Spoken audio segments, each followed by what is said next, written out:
Welcome to the Cover 2 podcast with Woody Cincy. We've got a lot of things going on, all the way from what team needs are for this season breakdown, and we also have the top 5 draft selection. So let's get it started with the NFC South.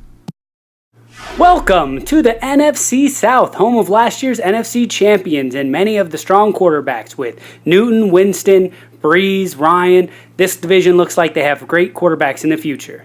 Alright, so let's first look at the Atlanta Falcons. Obviously, they've tweeted that their immediate needs are to get faster on the front seven. Look at them getting maybe a middle linebacker, outside linebacker, a defensive end, or offensive line. Those are the obvious holes for them. The Carolina Panthers look like they could use a wide receiver, defensive lineman who can bring pressure, outside linebacker, or a cornerback. Cam Newton obviously is going to be leading that team again next year. Then we go to the New Orleans Saints. As always, the veteran quarterbacks tend to reign supreme with his legs may not work anymore, but he sure has enough to throw for over 4,000 yards again. Look for them to draft offensive line to help protect Drew Brees, a wide receiver, linebacker, and a cornerback.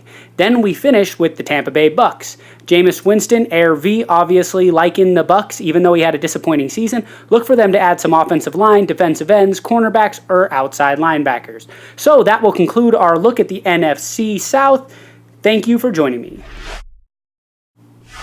Welcome to the cold plains of the NFC North, home of some of the league's most historic franchises where defense reigns supreme. First, we're going to take a look at the two CPU teams here. The Chicago Bears look like they could add offensive line, tight end, defensive tackle, and cornerback. Be interesting to see what the CPU does. And for the Detroit Lions, look for them to add offensive line, cornerback, wide receiver, and an outside linebacker. Now let's go to Chinese, the Green Bay Packers. His needs look like he needs to have an offensive line, middle linebacker, defensive tackle, and cornerback as he moved Clay Matthews back to outside. Obviously, Chinese doesn't need to make that many moves. They were a playoff team. They could have easily went to the Super Bowl. Just turnovers ruined them. Then let's look at the Minnesota Vikings led by Kratos, who needs to get a wide receiver, left tackle, middle linebacker, and cornerback. Be interested to see if he ends up showing up to the draft. If not, look for the CPU to get some of those top needs, as obviously it was a last-second play by the Redskins that led to his loss. So that's it for our coverage of the NFC North. Welcome to the NFC East.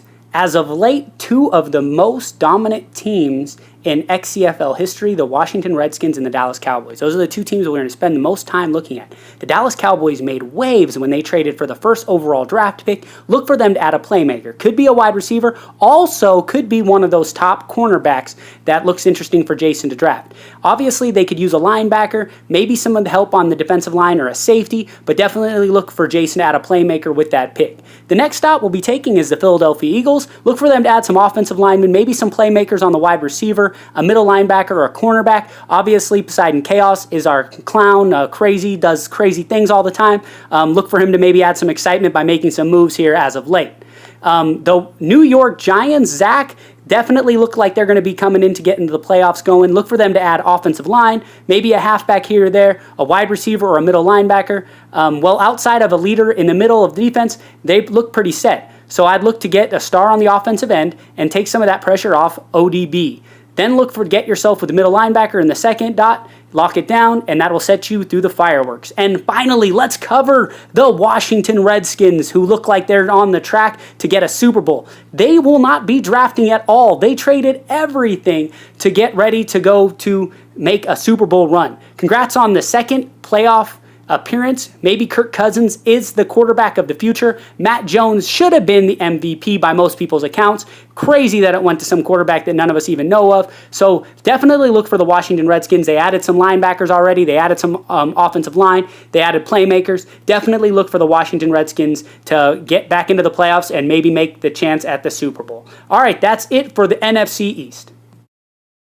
Welcome to the NFC West, the most exciting conference in football with the most of the personalities, as we have one of the most talkative coaches in NFL history, Boone, going on to the 49ers. So let's just start by talking about the 49ers. What are their team needs? Everything. What's good about needing everything? Look for Boone to be creative in the draft. He might be able to pick up any position because any position would be an upgrade, including at quarterback, even though he has the signed the MVP of our franchise still looks like he has terrible attributes. So look for them to get everything in this draft, make some interesting picks. Next, we're going to go to the St. Louis Rams, and that's John Candy coming in here. He's looking to move out of the top 5 pick so he can get other positions. Look for him to add some offensive line, maybe a top corner, and maybe a linebacker. They definitely need to improve that offensive line, though. Then we go to Dub and the Arizona Cardinals. The Arizona Cardinals winning the division, looking to get back into the playoffs, and wow, look at what they have. Patrick Peterson, and they've got the Honey Badger. They've definitely got versatility at the defensive end position. Look for them to add a quarterback so they can give some Carson Palmer a rest, get some offensive line, maybe defensive tackle, and a linebacker. And let's finish off with the Seattle Seahawks. If news didn't break of this before, the Seattle Seahawks team overall rated right now is a 72 overall. They traded everybody. Cam Chancellor, they traded their best linebacker who won the Super Bowl MVP, Bobby Wagner. They traded Cliff Averill. They traded everybody. Look for them to add offensive line. Look for them to add defensive line, linebackers, corners. They look like they could use everything, almost just like starting over with the San Francisco 49ers. So that's it for our draft coverage. Thanks so much to Brent for putting all this together. We look forward to getting these things done. Good luck on the season, everybody. Thank you. Well, here we go. We're going to go over the top 5 draft picks for this year's draft. So let's take a look at who are going to be the guys that are going to go number 1. We start off with looking at who was a late projected second round pick, but definitely would go in the first round, Demarius Mitchell. If you look at his attributes, he's got B's on almost everything, but he's got that 4.35 speed. That's 3rd overall. Definitely look for him to sneak into the late of the first round pick. That would be one of my top 5 picks. At number 4, we head to look at another cornerback, Darby McCoy, who's a mid-first round pick, but you got to remember that cornerbacks will go hot and heavy this draft. He's got 4.38 speed to match up with some of those speedy corners. Definitely look for he's obviously got the mid-first round talent. Definitely look for him to get into the early first round picks if we know anything about how the draft goes in the XCFL. All right, our next one is the best cornerback in the draft, Marcus Martin. I could see him going 1st overall to the Dallas Cowboys. Martin obviously has got the game-breaking speed. He's also got that, the ability to cover. If you look at all of his things are B's and B pluses. So look for him to go in the top 5 picks. Next, we have left tackle DJ Moody. This is who the Seattle Seahawks almost moved up to get. He's definitely going to be awesome. If you look at his 39 bench press, it looks like he'll have about 93 strength. He looks like he'll be strong. He's got B's for everything, and that's what you're looking at when you're getting an offensive line is you want that ability for him to get to the block, and you want to make sure that he has impact blocking. And he's got B- impact blocking, B- pass block, and B run block with the 93 strength. Look for him to go early top 5 picks. Next, we've got linebacker Devontae Scott. This guy's going to be a steal whoever gets him. He's the fastest linebacker. He'll probably have 87 speed, A- pursuit. If you look at his power moves, if you look at him going over there, he's going to be versatile. He could definitely fit in anybody's scheme. He would be my top pick if I was drafting. So, thank you again for joining us. That's going to conclude our 5 top draft choices for this draft. Thank you for joining me. That's the Cover 2 podcast. Good luck in the draft. And make sure to tune in to the next episode of XCFL Primetime and the Mike and Ike Show.